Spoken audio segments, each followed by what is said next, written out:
Hindi sinasadyang nakapulot ang lalaki ng isang larwang kuneho. Para bang puno ng sekreto ang mga malalaking mata nito. Maingat niya itong pinagmasdan sa ibabaw ng mesa. Ngunit napagtanto niya na bukod sa medyo cute ito, wala itong kakaibang katangian. Kaya naman ipinikit niya ang kanyang mga mata at nagpahinga. Ngunit ng mga sandaling iyon, akala ng lalaki ay guni-guni lang niya yon. Kaya sinubukan niyang magtanong.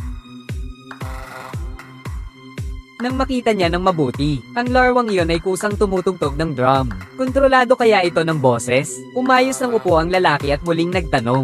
Pero sa pagkakataong ito, wala itong anumang reaksyon. Naisip niyang baka nag-overreact lang siya. At naisipan niyang magpahinga na lang ulit. Ngunit biglang tumunog muli ang tambol ng kuneho. At mabilis na pabilis ang ritmo. Ang lalaki ay medyo nagulat na ngayon. Ngunit hindi niya alam na ang kuneho ay nakatutok ng mabuti sa likod niya. Doon, unti-unting bumubukas ang pintuan. Na parang may paparating na nilalang. Habang tumitindi ang tunog ng tambol, napansin ng lalaki at biglang lumingon. Ngunit ang nakita lamang niya ay ang nakabukas na pinto ng kwarto. Pinalakas ng lalaki ang loob. Hawak ang pang-akit na bakal sa kanan. At isang kuneho sa kaliwa lumapit upang suriin. Gambashi. Matapos makuha ang kumpirmadong sagot, maingat siyang bumaba. Ngunit natuklasan niyang walang kakaibang nangyayari sa basement. May isang matabang tanikala na nakakabit sa sahig. At ang kabilang dulo ay nakakabit sa kanya. Bakit may tanikala siya sa katawan? Nalaman na 2 araw na ang nakakaraan. Matapos mawala ng trabaho ng 6 na buwan, nakahanap si Locke ng trabaho bilang nurse. Dinala siya ng kanyang boss sa isang desyertong isla na walang tao. Sinabi na kailangan lang niyang alagaan ang may sakit niyang pamangkin sa loob ng 1 linggo at makakatanggap siya ng $1,000. Akala ni Locke madali lang iyon. Ngunit nakakagulat. Ang bata ay mayroong isang kakaibang sakit na tinatawag na catalepsy. Kapag ito ay umatake, tinatakpan niya ang mukha gamit ang kanyang mga kamay at naninigas ang buong katawan.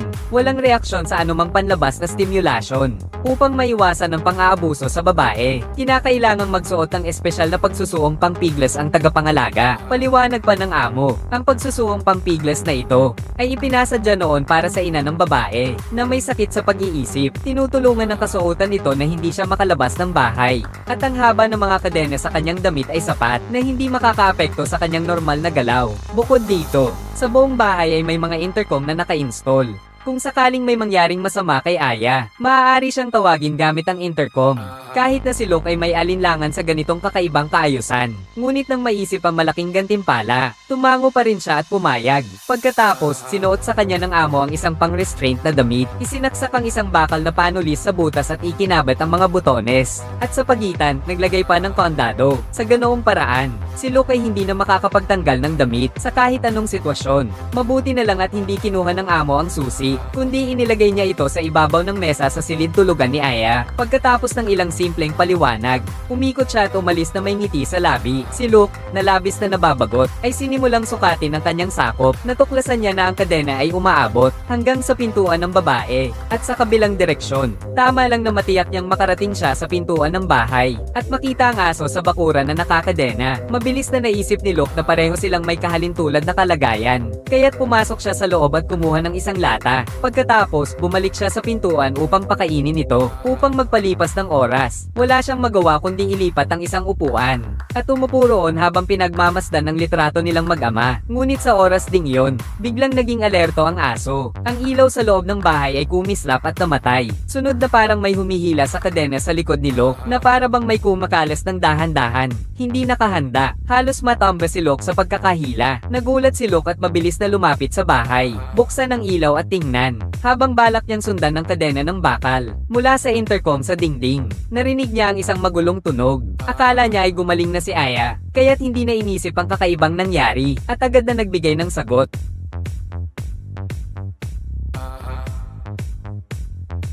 Hindi mapakali si Locke kaya sinubukan niyang buksan ang pinto. Ngunit nakita niya si Aya na may sakit pa rin.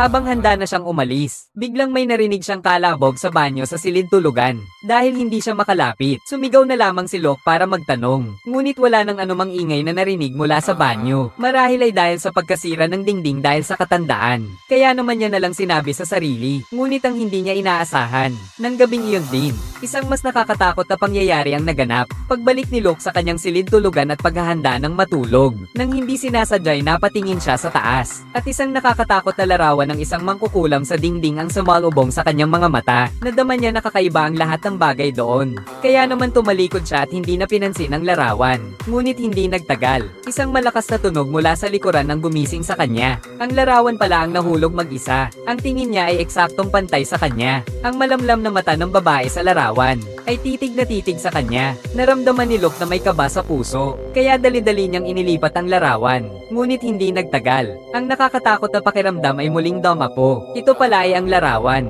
Hindi alam kung kailan, ngunit ito'y muling kumambyo ng kakaibang paraan. Labis ang takot si Locke at agad na naupo. Pinaniniwalaan niyang si Aya ang gumising at sinadyang takutin siya. Upang patunayan ng hula, muling inilagay ni Locke ang larawan sa tamang posisyon. Pagkatapos, humiga ng patihaya at matamang nakatingin.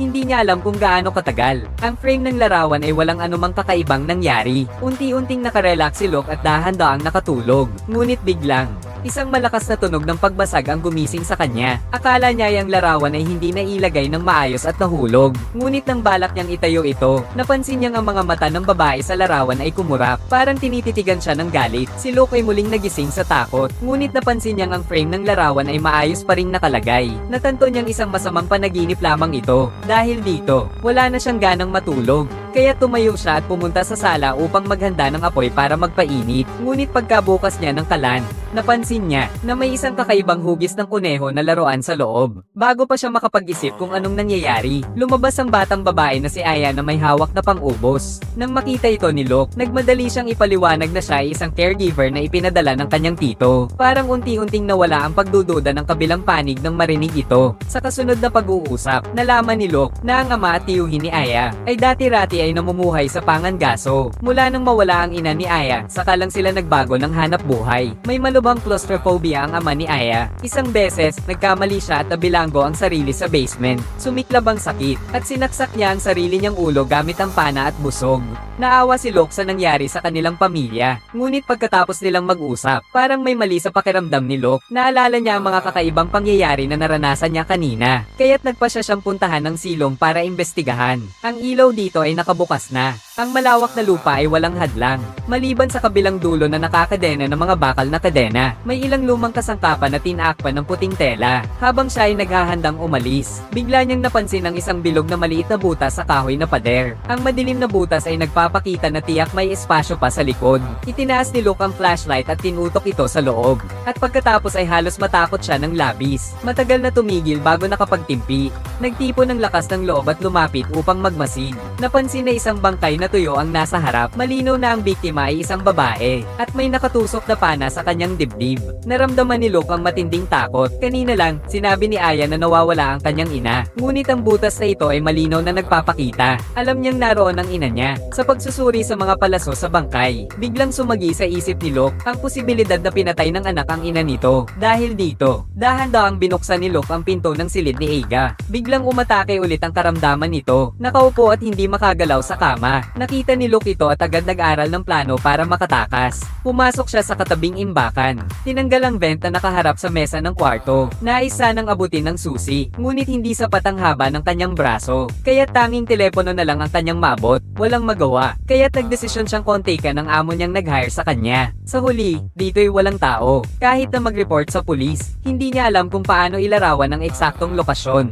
Buti na lang, sabi ng boss niya na pupunta agad. Doon lang nakahinga ng maluwag si Locke pagkatapos niyang ibaba ang telepono. Nag-aalala pa rin siya na baka maging masama si Aya para sa kanya. Kaya't mabilis niyang tinanggal ang susi. Diretso niyang isinara at pinandilat ang pinto ng kwarto. Hindi nagtagal. Habang pinag-aaralan ni Luke kung maaari bang buksan ng kabilang dulo ng kadena, bigla niyang narinig ang sigaw ni Aya mula sa intercom. Pumili si Luke na magsabi ng totoo. Tanong niya kay Aya kung bakit kailangan niyang patayin ang kanyang ina. Ngunit sinabi ng kabilang panig na lahat ng ito ay kagagawa ng kanyang ama at tiyuhin. Ngayon, talagang nalito na si Luke. Muling dumaan siya sa pintuan ng kwarto. Nagmumungkahi ng pag-iingat, kumuha siya ng upuan at tumayo dito. Pagkatapos, tinitingnan niya ang salamin sa pinto. Hiniling kay Aya na ilagay ang pana sa harap ng pinto. Matapos nito, maingat niyang binuksan ang pinto. Pagkatapos mabilis na kinuha ang mga armas sa pader. Doon lang nakaramdam ng lakas si Luke at nakipag-usap kay Aya. Noong nakaraang mga araw lang pala, natuklasan ni Aya na ang kanyang larwang kuneho sa bahay ay may kakayahang mag-detect ng mga paranormal na bagay. Kapag may masamang espiritu malapit, ito ay magdurudugo ng tambol bilang babala. Dahil sa larwang ito, natagpuan niya ang bangkay ng kanyang ina na nakatago sa dingding. At sa buong pamilya, siya lang ang may kakayahang gumawa ng ganoong bagay. Ang kanyang ama at tiyuhin lamang. Sa paulit-ulit niyang pagtatanong, sa wakas ay inamin na ng tiyuhin ang totoo. Noong isang pagkakataon kasi, nang sila ng ama ni Aya ay mangangaso, ay hindi sinasadyang mapatay ang may sakit sa pag-iisip na hipag, na inakala nilang hayop, upang makaiwas sa parusa ng batas. Magkapatid na lalaki, walang magawa kundi itago ang katawan sa pader ng basement. Agad na napansin ni Luke. Kung pinatay ng boss ang tao, hindi siya pababayaan dahil alam na niya ang lihim. Agad niyang pinakiusapan si Aya na tumawag ng pulis, at ipinasa sa kanya ang susi ng mga nakakulong. Ngunit hindi inaksyonan ni Aya, kundi nagsuot siya ng isang malinaw na panglalaking pulang jacket. Nakita ni Luke at naguluhan siya. Si Aya naman ay nagpatuloy sa pagsasalaysay ng ibang kwento. Noong isang taon pala, si Luke ay dumaan na rito. Noong panahong iyon, ang kanyang ama ay nahulog sa basement, at sa huli ay nagpakamatay dahil sa claustrophobia. Ang taong palihim na naglock ng pinto ng basement ay si Luke. Ang jacket na ito ang ebidensya na iniwan niya noon. Ngunit sa sinabi ni Aya, napakalaki ng pagtataka ni Luke at nanlaki ang mga mata. Wala siyang maalala. Hindi niya maalala na napunta siya sa islang ito. Posible kayang kasinungalingan lang ang lahat ng ito na ginawa ng amo? Gusto niyang gawing siya ang scapegoat na pumatay sa mga magulang ni Aegea. Agad siyang humiling na makatawag sa boss para magkausap sila. Tinitingnan siya ni Aegea na may inosenteng mukha, kaya't hindi na siya nakapagatubili at tinawagan ito. Pero hindi inaasahan. Ang boss sa kabilang linya ay tiyak na nagsabi na si Luke ang pumatay sa ama ni Aegea. Si Luke ay malakas na nagpaliwanag. Hiniling na tawagan ng pulis upang linisin ang kanyang pangalan. Ngunit agad na tumanggi si Aegea. Biglang naisip ni Luke na ang pamilyang ito pala ay nais lutisin ang problema gamit ang pribadong parusa. Kaya't agad niyang isinara muli ang pinto. At mabilis na tumakbo patungo sa basement upang maghanap ng paraan upang makalabas. Ngunit sa kasamaang palad, masyadong matibay ang mga tanikala. Pinilit niyang hilahin ito, ngunit hindi niya mag-alaw kahit kaunti. Sa kawalan ng magawa, wala siyang magawa kundi ang lihim na bumalik sa kwarto ni Aya. Nais niyang abutin ng susi mula sa ventilation hole, ngunit hindi inaasahan. Nahuli siya ni Aya nang magising ito at nahulog siya sa kanyang mga mata. Mahigpit na hinawakan ni Aya ang braso ni Luke at pagkatapos ay pilit na iniikot. Ang mga sumunod na pangyayari ay masyadong nakakatakot. Kailangan ding samahan ng magulang ang mga matatanda sa panunood. Dahil sa pagkawala ng kulay sa kanyang braso, si Luke ay tumakbo pabalik sa sala. At doon, nakita niya ang isang lumang pahayagan sa mesa. Nakalathala dito ang balita tungkol sa pagkawala ng ina ni Aya. Bigla niyang naisip na may nakasabit na susi sa leeg ng bangkay na babae. At ang damit na iyon ay pareho ng suot niya noong panahon na iyon. Kaya dali-dali siyang pumunta sa basement. Inilahad niya ang kamay sa butas sa dingding. Matagumpay niyang nakuha ang susi, tulad nga ng inaasahan. Nagamit niya ang susi para mabuksan ang kandado sa katawan niya. Ngunit pagkahubad niya ng damit, biglang namatay ang ilaw sa silong ng lupa. Kinakabahang kinuha ni Luke ang kanyang flashlight. Maingat siyang umakyat. Nakita ni Luke na si Aya ay hindi na malayan kung kailan. Nakatakas mula sa kwarto. Buti na lang at sa oras na iyon, muli siyang nagkasakit. Ang kanyang ilong ay dumudugo at siya ay parang paralisado sa sahig. Agad na kinuha ni Luke ang kanyang crossbow at nagplano siyang patayin siya gamit ang isang arrow. Ngunit dahil sa kanyang kabutihang loob, hindi niya kayang gawin ito. Sa huli, ipinagsuot na lamang niya siya ng straitjacket. Pagkatapos ay pumunta siya sa kwarto para tumawag sa pulisya. Ngunit ang ikinagulat niya ay, ang linya ng telepono ay pinutol na. At nang makita niya ang pulang jacket sa tabi, isang nakalimutang alaala ang biglang sumulpot sa kanyang isipan. Naalala niya na noon ay dahil nga sa kakulangan ng pera. kaya siya napilitang tanggapin ang mapanganib na trabaho. Nang makapasok siya sa maliit na bahay, walang tao. Matagal siyang naghintay pero hindi pa rin bumabalik ang target. Kaya naman, iniwan niya na lang ang kanyang jacket sa kusina. Isang taong may konsensya. Nang pumalma ay nagsisi na siya. Kaya naman, nagdesisyon siyang itigil na ang misyon. Pero alam niya sa kanyang puso na kahit hindi siya ang gumawa nito sa pagkakataong ito, magkakaroon pa ng ibang mga mamamatay tao na darating upang maghasik ng karahasan. Kaya't sumulat siya ng isang babalang mensahe sa isang piraso ng papel. Ngunit sa mga sandaling iyon, bigla na lang may narinig na malakas na tawa mula sa basement. Pumunta siya upang tingnan.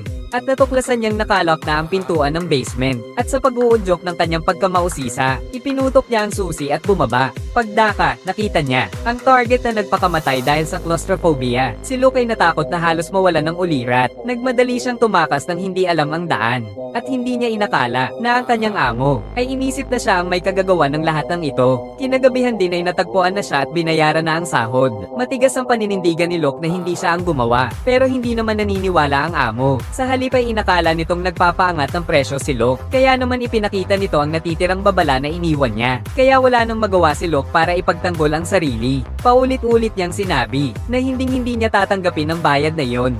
Hindi rin nagpumilit ang amo. Pinayuhan lang niya itong mag-isip ulit ng mabuti. Pagkatapos ay umalis na siya. Pero sa totoo lang, handa na siyang pumatay para mawala ang ebidensya. Maya-maya pa, samantalang lasing si Luke, bigla na lang niya itong tinulak mula sa balkonahe. Hindi inaasahan na magdudulot lang ito ng malubhang sugat at pagkawala ng memorya sa kanya. Pagkatapos gumaling ang katawan ni Luke, hinanap siya muli ng boss. Gamit ang dahilan na alagaan ng pamangkin, pinaniwala siya na pumunta sa isang maliit na isla. Sa totoo lang, gusto niyang ilipat ang lahat ng responsibilidad sa kanya at ipasuot sa kanya ang isang pangsupil na damit para paglaruan siya ni Aya at patayin. Sayang, ngayon ko lang naisip ang lahat ng ito, ngunit huli na, dahil hindi ko alam kung kailan. Si Aya ay nakasara na ng pinto ng kwarto mula sa labas. Walang magawa si Luke at nagtago na lang muna sa banyo. Hindi sinasadyang natuklasan niya ang isang lihim na daan. Wala na siyang ibang mapuntahan kaya't hindi na siya nagdalawang isip. Matapos magduda ng konti, pumasok na siya dito. Ang daan ay sobrang makitid. Ginugol ni Luke ang lahat ng kanyang lakas, ngunit mahirapan lang siyang makagalaw. Matapos ang matinding pagsusumikap, sa wakas ay nakarating siya sa dulo. Nalaman niyang dito pala nakabaon ng katawan ng isang babae. Nais niyang maghanap ng paraan palabas, gamit ang bilog na butas sa pader. Sa kabutihang palad,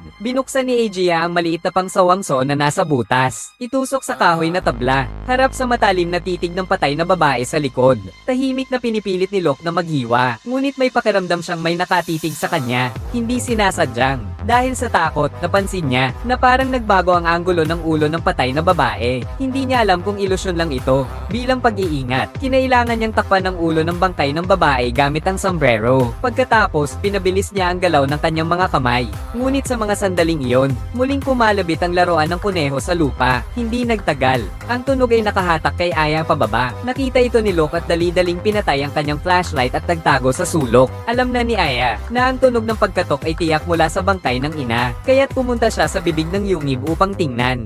At sa oras na iyon, bumalik ang boss matapos tumanggap ng tawag. Matapos malaman ang kasalukuyang sitwasyon, nagalit siya kay Aya dahil hindi niya magampanan ng maayos ang maliit na bagay na ito. Pagkatapos ay itinapat niya ang ilaw ng flashlight sa bibig ng yungib. Agad na umiwas si Luke, ngunit ang dumaan na anino ay nakakuha pa rin ng atensyon ng boss. Kaya nilapitan niya ito upang tignan ng mabuti. At doon niya natuklasan si Luke na hindi na makakaiwas. Pero bago siya makakilos, isang pana ang tumago sa kanyang balikat. Sa katunayan, matagal nang alam ni Aya, hindi rin mabait ang sariling tiyuhin. Balak niyang tapusin din ito. Matapos gawin lahat ng ito, tahimik siyang umakyat sa itaas at inilock ang pinto ng basement. Gusto niyang maranasan nila ang takot sa claustrophobia. Napilitang humingi ng tulong ang boss na nasa panganib kay Luke. Pinapayuhan siyang kalimutan ng kanilang alitan. Mag-isip tayo ng paraan para makalabas. Hindi nagtagal. Nakita ng boss na muling gumalaw ang lag-ari. Matalino, agad niyang itinataas ang pamalo at nagtago sa sulok. Ang mga sinabi kanina ay para lang mailabas si Luke. Ngunit sa mga sandaling iyon,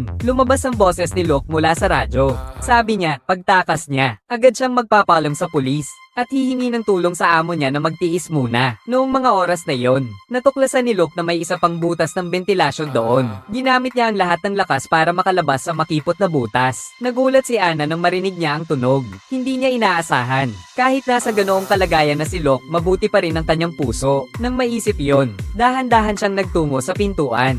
Nakita niya roon si Luke na handa nang umalis kasama ang aso. Doon niya natiyak Natiyak na hindi papatayin ni Luke ang kanyang ama. Samantala, ang amo naman ay tulala na. Kung si Luke ay nakalabas na, sino naman kaya ang nagsasagawa ng pagpuputol ng kahoy ngayon? Maya-maya pa, ang isang maliit na piraso ng tabla ay tuluyang naputol. Ang amo ay dali-daling nagtago sa takot. Doon niya lamang naunawaan kung sino ang nagsara ng pinto ng silong noong araw na iyon, at ikinulong ang kanyang kapatid hanggang sa mamatay. Pagkatapos, nakakita siya ng isang nakakatakot na tanawin. Ang pelikulang ito noong 2020 ay pinaglalaroan ng misteryo at takot ng labis, bagamat hindi komplikado ang kwento. Ang mga pagbaliktad ay maayos at natural, na nagdudulot ng malalim na pagkakasangkot ng mga manonood. Ang buong pelikula ay may mabagal na ritmo, pero ang mga nakakakilabot na sandali ay makikita sa bawat sulok. Kayong mga duwag, huwag kayong manonood mag-isa sa gabi, kundi natatakot ako na baka hindi kaya ng pantog ninyo.